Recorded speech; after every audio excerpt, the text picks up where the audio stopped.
அந்த தேசிய கல்விக் கொள்கையை வந்து தமிழ்நாட்டில் அமுல்படுத்த உத்தரவிடணும்னு சொல்லி சுப்ரீம் கோர்ட்டில் வழக்கறிஞர் ஜிஎஸ் மணி, அவர் பிஜேபியை சேர்ந்த வழக்கறிஞர், வழக்கு தொடர்ந்து இருந்தார்.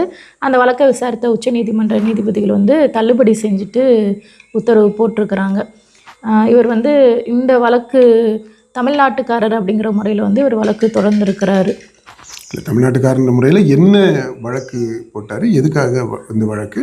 அதுதான் இப்போ தமிழ்நாட்டில் வந்து தேசிய கல்விக் கொள்கையை வந்து அமுல்படுத்தணும். இல்லைப்பா, இது அமுல்படுத்தணும்னு இவர் சொல்றதுக்கு ஒரு காரணம் இல்லை. இவர் எந்த விதத்தில் இவர் பாதிக்கப்பட்டார்? அதை என்ன சொல்கிறேன்னா, நான் வந்து தமிழ்நாட்டுக்காரன். இப்போ வந்து அவர் டெல்லியில் போய் செட்டில் ஆகிட்டார், வழக்கறிஞர் இருக்கிறனால டெல்லியில் போய் செட்டில் ஆகிட்டார். இப்போ இங்கே தமிழ்நாட்டில் அவர் படிக்கிறப்போ ஹிந்தி கற்றுக்க முடியாத ஒரு சூழல் இருந்துச்சு. இப்போ அதே மாதிரி இல்லை, அப்படி ஹிந்தி கற்றுக்க முடியாத சூழல் இல்லை. ஹிந்தி பிரச்சார சபை அப்பவும் இருக்கதான் செஞ்சுச்சு.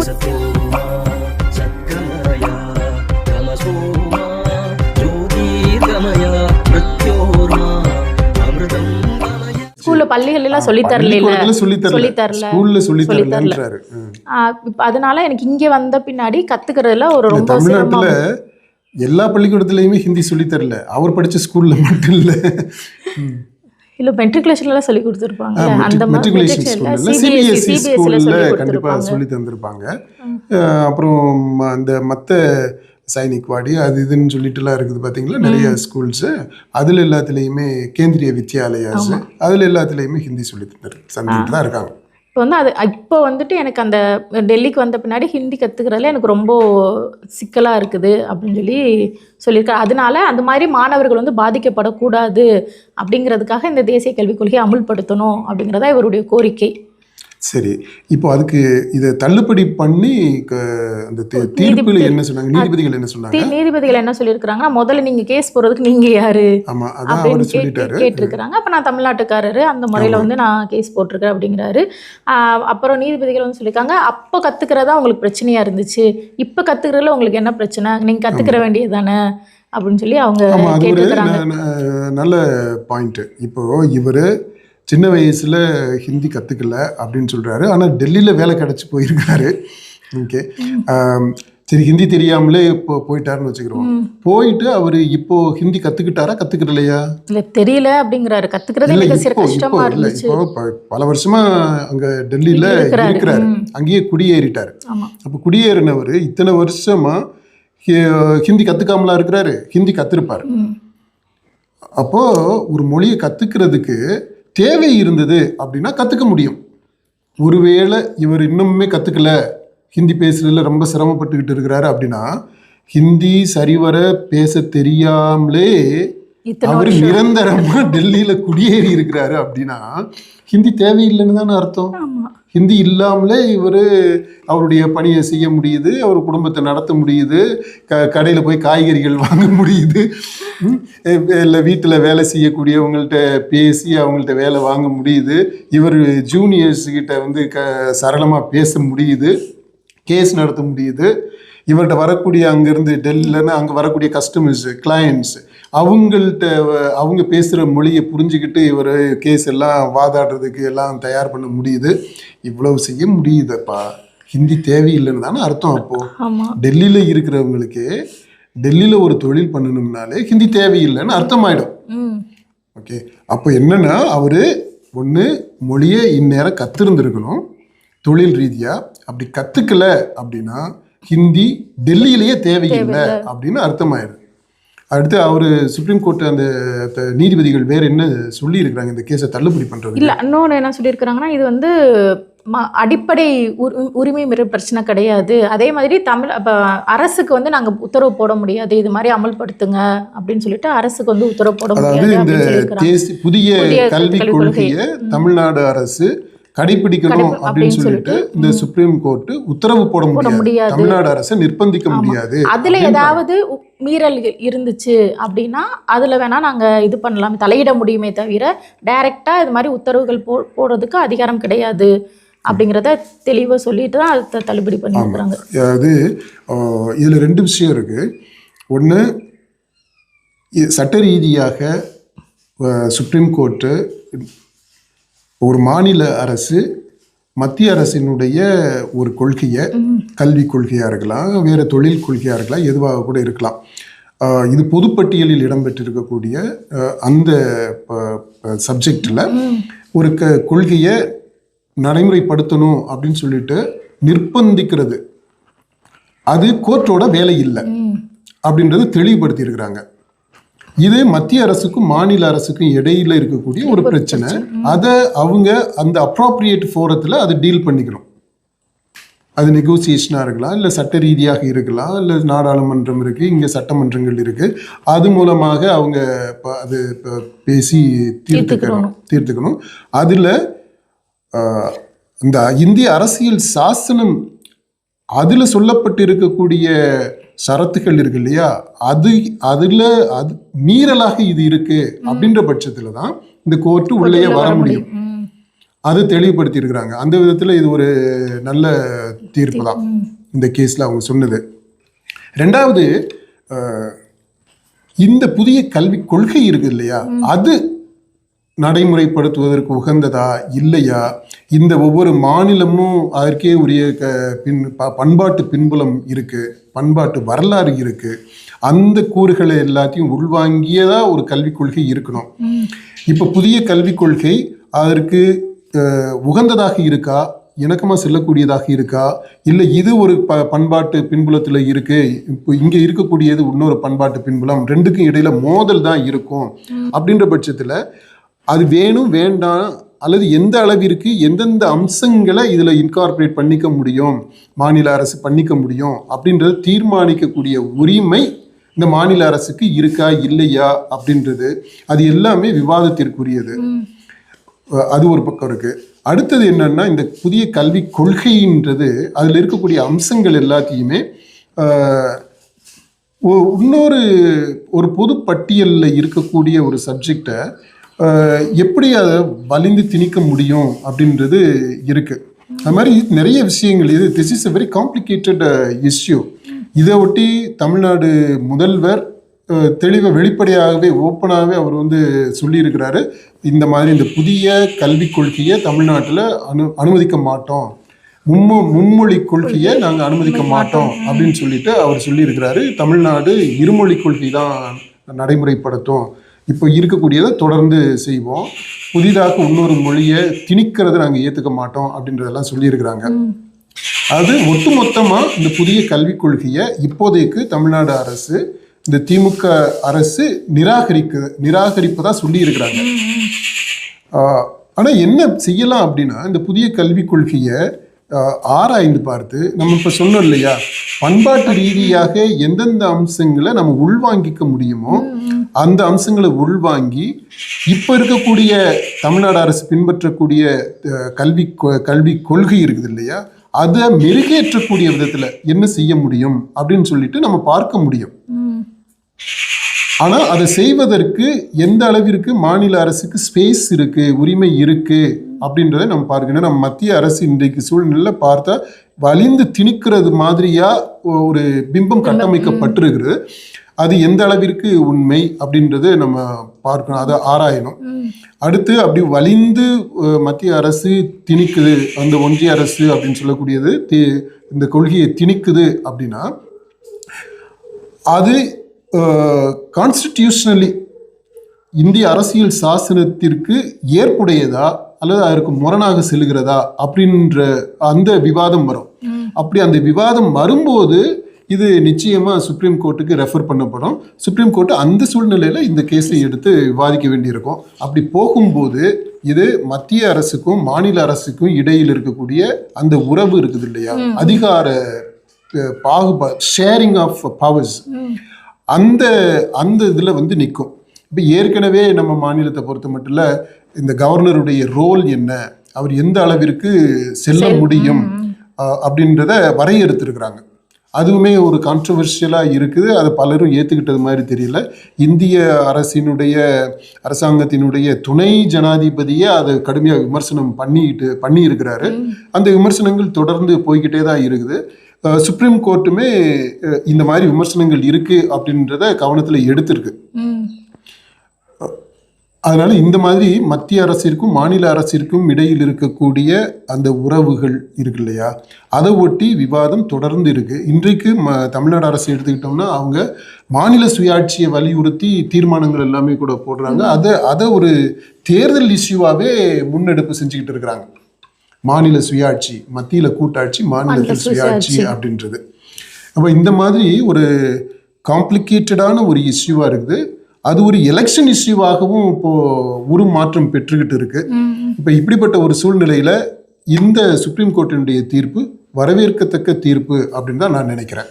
இப்போ இவர் சொன்ன ஒரு முக்கியமான விஷயம் குற்றச்சாட்டு என்னன்னா, என்னால் கற்றுக்கிற முடியலை அப்படிங்கிற சொல்லியிருக்காரு. இது மாதிரி ஒரு மொழியை கற்றுக்கிறதுங்கிறது ஒரு பெரிய சவாலாக இருக்குதா?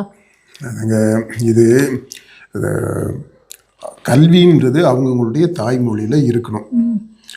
உலகத்தில் இருக்கக்கூடிய வளர்ந்த நாடுகள் எல்லாத்துலேயுமே தொடக்க நிலையில் இருந்து உச்சம் வரைக்கும், அதாவது ஃப்ரம் எல்கேஜி ப்ரீகேஜியில் இருந்து பிஹெச்டி வரைக்குமே அவங்களுடைய தாய்மொழியில் தான் கற்றுக்குறாங்க.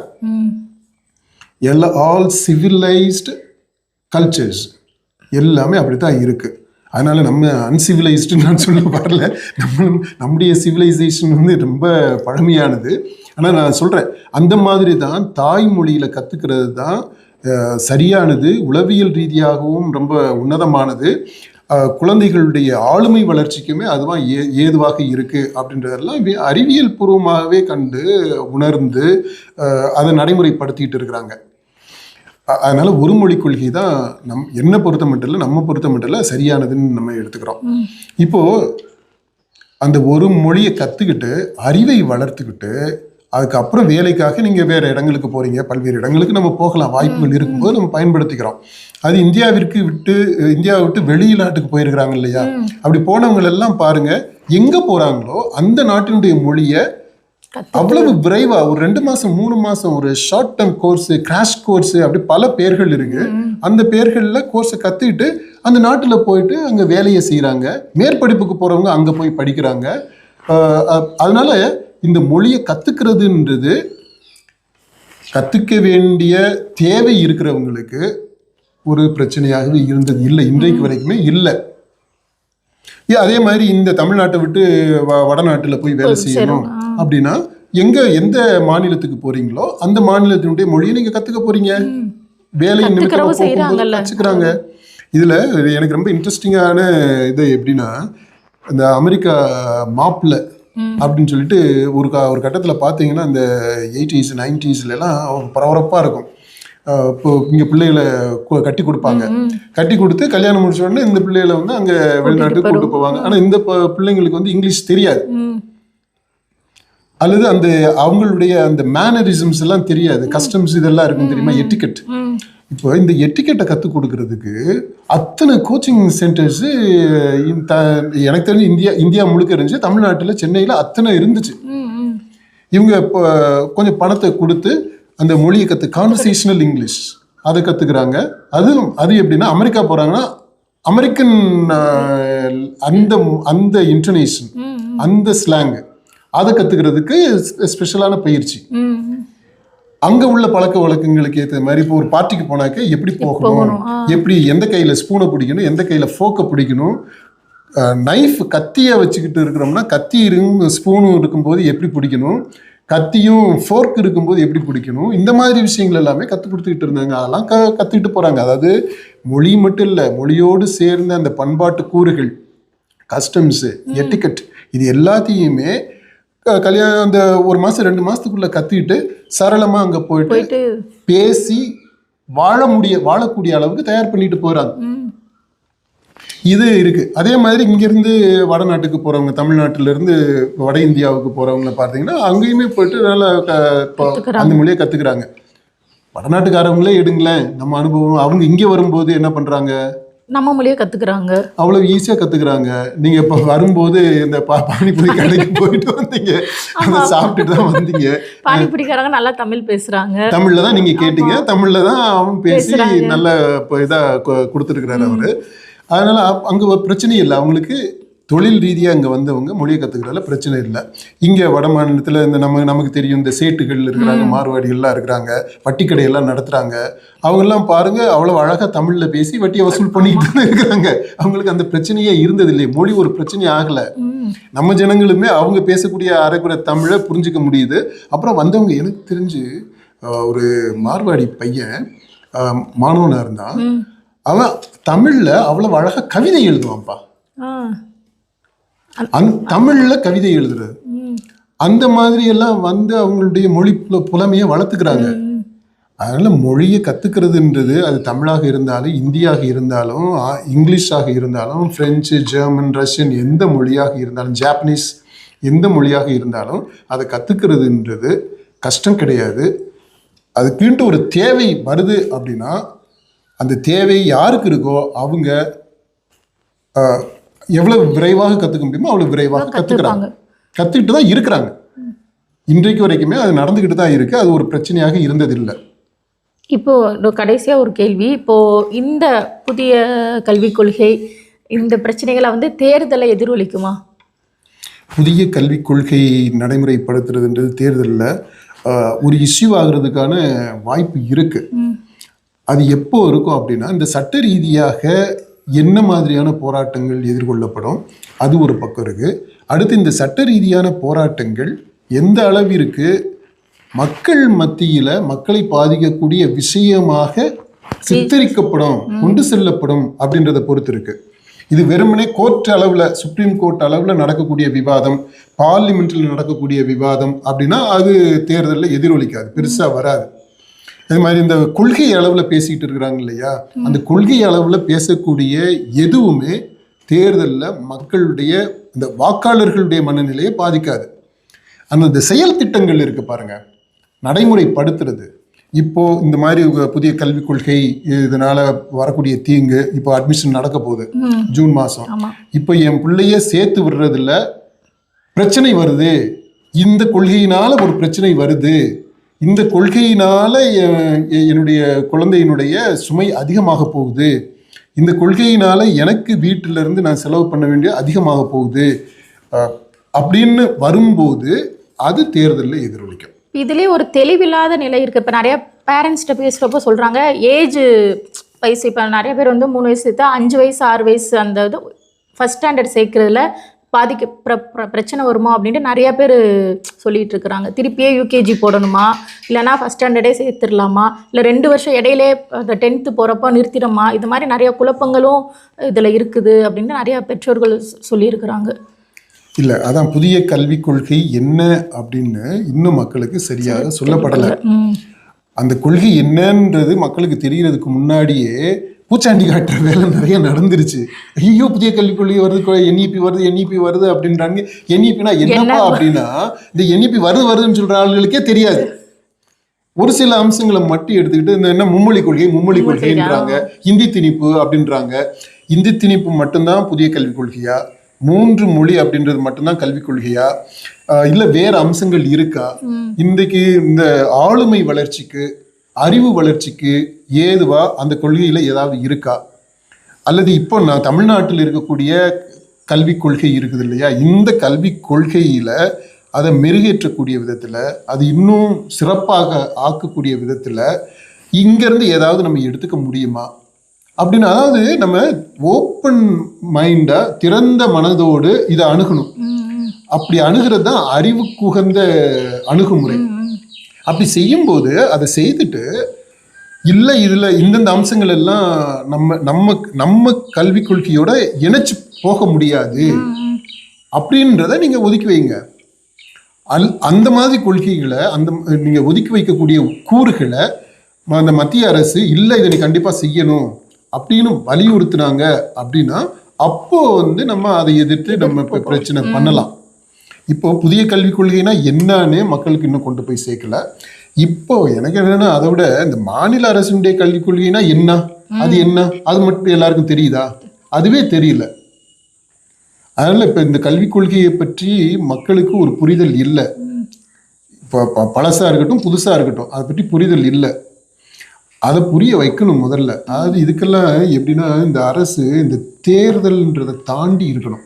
இந்த அரசியல் கட்சிகள் எல்லாமே தேர்தலில் ஓட்டு வாங்குறதுக்கு என்ன பண்ணுறது அப்படின்ற சிந்தனை இல்லாமல் மக்களுடைய வாழ்வை மேம்படுத்துவதற்கு என்ன செய்யுது, அது தொண்டு அப்படின்றத அடிப்படையாக வைத்து இந்த அரசியல் கட்சிகள் செயல்படும் போது நிச்சயமாக இந்த புதிய கல்விக் கொள்கையும் சரி, தொழில் கொள்கைகளும் சரி, மற்ற எல்லாத்தையுமே நம்ம அணுகக்கூடிய விதம் வேறையாக இருக்கும்.